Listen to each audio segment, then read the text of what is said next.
ពុកម៉ែបងប្អូនទាំងអស់គ្នាកាលពីព្រឹកមិញទូកទេសចរមួយគ្រឿងនៅឯប្រទេសថៃគឺបានផ្ទុះឆេះបណ្ដាលឲ្យមានភ្ញៀវទេសចរមួយចំនួនបានរងរបួសបាទកាលពីព្រឹកថ្ងៃទី1 ខែមេសានេះផងដែរនៅឯប្រទេសថៃគឺមានទូកទេសចរមួយគ្រឿងគឺបានផ្ទុកមនុស្សចំនួន33នាក់និងមគ្គុទ្ទេសក៍ទេសចរម្នាក់ហើយបានធ្វើដំណើរចេញពីកំពង់ផែថាឆាឡុងឆ្ពោះទៅកាន់កោះម៉ៃថុនក្បែរតំបន់ឆ្នេរភូកេតភ្លាមៗនោះបន្ទាប់ពីទៅដល់កន្លែងកោះម៉ៃថុនហើយភ្ញៀវទេសចរទាំងឡាយគឺបានចុះហែលទៅកម្សាន្តនៅក្បែរៗនោះស្រាប់តែទូកនោះមានការប្រែប្រួលនៅគ្រឿងម៉ាស៊ីនមួយចំនួនមិនដឹងថាបណ្ដាលមកពីមូលហេតុអ្វីឲ្យច្បាស់នោះទេស្រាប់តែមានអ្នកកើតជាអគ្គិភ័យកើតឡើងហើយមានផ្សែងស្រាប់តែបន្តិចក្រោយមកគឺបានផ្ទុះតែម្ដងនៅពេលដែលផ្ទុះនោះគឺមានភ្ញៀវទេសចរចំនួន3នាក់និងអ្នកបើកទូកចំនួន2នាក់ទៀតនៅលើទូកនោះផងដែរហើយពួកគេបានរងរបួសចំណែកឯអ្នកដែលហែលទឹកក្បែរទូកនោះ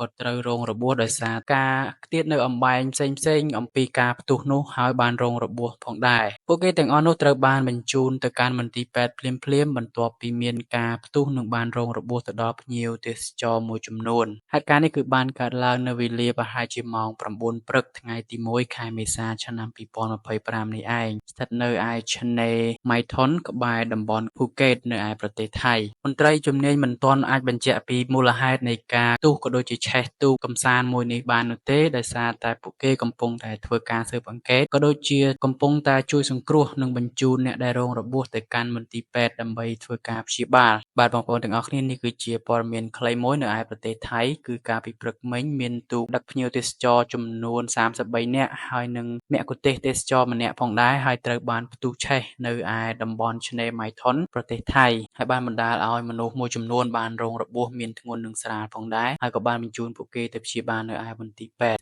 នេះគឺជាព័ត៌មានមួយអំពីការផ្ទុះទូកកម្សាន្តនៅឯប្រទេសថៃចាំជួបគ្នានៅវីដេអូក្រោយ